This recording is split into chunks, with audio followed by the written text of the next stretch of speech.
Hi friends, welcome to our channel. Rajamouli ఎంత దాచినా సరే మహేష్ బాబు గారి లుక్ మాత్రం మామూలు లేదు. కానీ ఆ లుక్ బయటకు వచ్చేసింది భయ్య.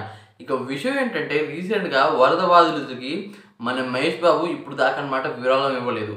ఆ విరాళం ఇవ్వడానికి అయితే సీఎం రేవంత్ రెడ్డి, తెలంగాణ సీఎం రేవంత్ రెడ్డి గారికి అనమాట ఆ విరాళం అందజేయడానికి అయితే వచ్చారు. ఆ చెక్ అనమాట. అయితే మహేష్ బాబు గారి లుక్ ఉంది భయ్య. ఆ గడ్డం ఏంటి, ఆ హెయిర్ ఏంటి, హాలీవుడ్ హీరోలా ఉన్నాడు భయ్య. అసలు మహేష్ బాబు గారిని రాజమౌళి గారు ఈ విధంగా మారుస్తారని నేనైతే ఊహించుకోలేదు భయ్య.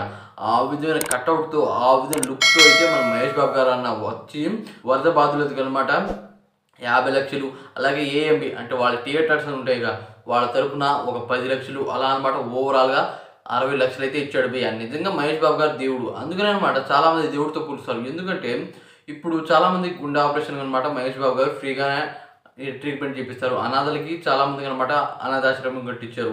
అలాగే ఇప్పుడు అనమాట వరద బాధితులకి ఒకప్పుడు ఇవ్వలేకపోవచ్చు, కానీ ఇప్పుడైతే ఇస్తున్నారనమాట. ముందుకు వచ్చి కూడా మన మహేష్ బాబు గారు అయితే ఇచ్చారు. ఆయన లుక్ మరియు మన రాజమౌళి గారు ఆయన లుక్ దాచినా సరే ఈ విషయం గురించి అనమాట మహేష్ బాబు గారు బయటకు వచ్చి ఆ చెక్ అయితే అందజేసారు భయ్య. నిజంగా హైలైట్. అదే కాకుండా ఈ లుక్ గురించి SSM 29 మూవీ లేట్ అవుతుంది. అయితే భయ్య ఇప్పుడు అనమాట హాలీవుడ్ కంపెనీతో అయితే టైఅప్ అయిపోయిందంట. ఇక ఈ మూవీ అనమాట ఒకేసారి భారీగా చాలా భాషల్లో అయితే రిలీజ్ అవుతుంది. చాలా భాషలో రిలీజ్ అవుతుంది ఈ మూవీ అనమాట. దాని కారణంగా అందరికీ నచ్చేలా, అన్ని దేశాల్లో వాళ్ళు చూసేలా మహేష్ బాబు గారి లుక్ను, అలా బాడీ షేప్ను మార్చేశారు. అసలు ఆయన వేసుకున్నారు భయ్య. బన్నీలో ఆయన కనబడుతున్నాడు. హీరో అంటే హీరోనే. ఇప్పుడు దాకా అలాంటి లుక్ మన మహేష్ బాబు గారిని చూడలేదు. ఆ హెయిర్తో, ఆ గడ్డంతో అసలు ఎప్పుడు చూడలేదు. కానీ మహేష్ బాబు గారు క్యాక్ ఉన్నారు భయ్య. చెప్పాలంటే అది మహేష్ బాబు గారి గొప్పతనం. అంటే అంత రాజమౌళి గారు అంత కండిషన్ పెట్టినా సరే జనాల కోసం, జనాలు బాధపడ్డారని అంత డబ్బు అయితే ఇచ్చారు భయ్య. నిజంగా గ్రేట్. ఇంతకీ మహేష్ బాబు గారి లుక్ చూస్తే మీకేమనిపించిందో కామెంట్ చేయండి ఫ్రెండ్స్. అలాగే SSM 29 మూవీ అనమాట త్వరలోనే స్టార్ట్ కాబోతుందంట. ఇంకో 2 monthsలో షూటింగ్ అయితే స్టార్ట్ కాబోతున్నాయి.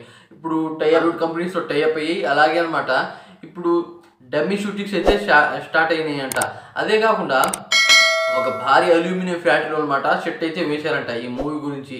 అయితే త్వరలోనే మూవీ మన ముందుకైతే వస్తుంది. SSM 29 భారీ బడ్జెట్తో, అలాగే భారీగా కలెక్షన్ వసూలు చేయడానికి, రికార్డ్ని తిరగరాయడానికి అయితే వస్తున్నాడు భయ్య మన మహేష్ బాబు. నిజంగా హ్యాండ్స్ ఆఫ్.